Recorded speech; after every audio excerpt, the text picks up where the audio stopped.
19 වෙනි ප්‍රශ්නේ මේගොල්ලෝ අපෙන් අහන්නේ බිම් මැනුම හා මට්ටම් ගැනීම සම්බන්ධයෙන්. මේගොල්ලෝ කියනවා A හා B කියලා ස්ථාන දෙකක් අතර ඇල දුර 20යි මීටර් වේ. A හි සහ B හි ඌනිත උස පිළිගන්න. ඌනිත උස කියන්නේ මොකද්ද? මධ්‍යන්න මුහුදු මට්ටමේ ඉඳන් තියෙන උස. ඌනිත උස පිටවෙලි 100 සහ 103යි කියලා. ඒ කියන්නේ A තියෙන්නේ B ට වඩා පහළින්. ඒ කියන්නේ හිතමු අපි A කියන්නේ මෙතන B කියන්නේ මෙතන කියලා. මෙතන තියෙනවා A කියන ස්ථානය. මෙතන තියෙනවා A කියන ස්ථානය, මෙතන තියෙනවා B කියන ස්ථානය. මධ්‍යන්න මුහුදු මට්ටම අපි මෙතන කියලා ගමු. එතකොට මේ දුර තමයි 100යි කියලා කියන්නේ. මේ දුර තමයි 100යි කියලා කියන්නේ. මේ දුර තමයි මේගොල්ලෝ කියන්නේ 103යි කියලා. 103යි කියලා. එතකොට අපිට ගන්න පුළුවන් A හා B කියන 103යි කියලා කියන්නේ. ඔය 103යි කියලා කියන්නේ. එහෙනම් අපිට ගන්න පුළුවන් මෙතන ඉඳන් මෙතෙන්ට 100යි නම් මේ කොටස කීයද? මෙන්න මේ කොටස අපිට ගන්න පුළුවන් කීයයි කියලාද? 3යි කියලා. ඇයි? මේ කොටස 100යි. ඊට පස්සේ කියනවා මෙන්න මෙතන ඉඳන් මෙතෙන්ට තියෙන ඇල දුරත් මේගොල්ලෝ කියලා දෙනවා 20යි කියලා. හරි.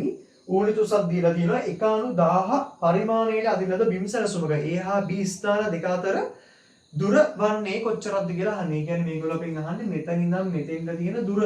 මේක තමයි මේගොල්ලෝ අපෙන් අහන්නේ. අපි කොහොමද මේක හොයන්නේ?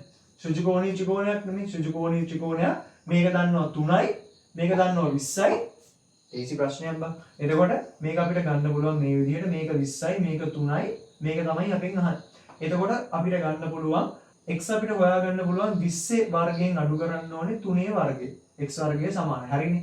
මේකේ වර්ගය සමානයි. මේකේ වර්ගය දාන මේකේ වර්ගය. පයිතගොරස් ටිකක්. එතකොට මේක අපිට දාලා උත්තරේ ගන්න පුළුවන් මේකේ වර්ග මූලය. හරි. එතකොට 20 වර්ගය කියලා 400යි. 3 වර්ගය 9යි. ඒකේ වර්ග මූලය. ඒ කියන්නේ 400 ඍණ 9 කියලා කියන්නේ කීයද? 391යි. 391ගේ වර්ගමූලය. වාන් 391ගේ වර්ගමූලය කීයද කියලා? 391ගේ වර්ගමූලය කීයද? අපිට එනවා කීයද? 19.77 කියලා. හරි 19.77 කියලා. අරගෙන බලන්න ඒක එනවද කියලා. එතකොට අපිට එනම් උත්තරේ ගන්න පුළුවන් කීයද? 19.77 කියලා. එතකොට අපිට මේකේ කිසිම අවුලක් නැහැ. මොකද මේගොල්ලෝ අපිට කියලා තියෙන්නේ 1/1000 පරිමාණයට අනුව කියලා. එතකොට 1/1000 කියන එකෙන් අදහස් කරන්නේ මොකක්ද? දැන් ඔයාට ආවේ මේක මීටරනේ.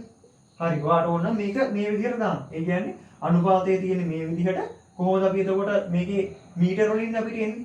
මීටර වලින් අපිට උත්තරේ එන්නේ. එතකොට ඔයාට ඕන නම් මේකම තමයි උත්තරේ. මම ඔයාට ඕන කියන්නම්. පරිමාණය කියන්නේ මොකද්ද? 1/1000. මේකේ මොකද්ද? 71යට. 71යට කියන්නේ මේක තමයි අදාළ 19.77. මෙතනින් තමයි අපිට උත්තරේ. එතකොට අපිට මේක සුළු කරාට පස්සේ වෙනවා x සමානයි 19.77 බෙදීම 1000යි කියලා. 1000යි කියලා. මොනවද දෙන්නේ? මේකෙන්නේ මීටර වලින්. එහෙනම් අපිට මීටර වලින් තමයි උත්තරේ එන්නේ. හරිද? මීටර වලින් තමයි උත්තරේ එන්නේ. ඒ කියන්නේ 0.0.19777 මීටර. දැන් මෙතන උත්තර තියෙන්නේ මිලිමීටර වලින්. එහෙනම් අපිට 3ක් පන්නන්න පුළුවන්. ඒ කියන්නේ 19.77 මිලිමීටර. හරි. ඒ කියන්නේ මේකම තමයි. කිසි වෙනසක් නැහැ. හරි. අපිට ඕන නම් මෙහෙම ගන්න පුළුවන්. එහෙම ගත්තත් ඉතින් අරගම තමයි එන්නේ. මේ 1/1000 කියන එක මේව ලියන්න පුළුවන්. කොහොමද? එතකොට පරිමාණය සමානයි මොකක්ද අපි පාවිච්චි කරන සූත්‍රය? පරිමාණය සමානයි සිතියම මත ඇඳි දිග බෙදීම සත්‍ය දිග.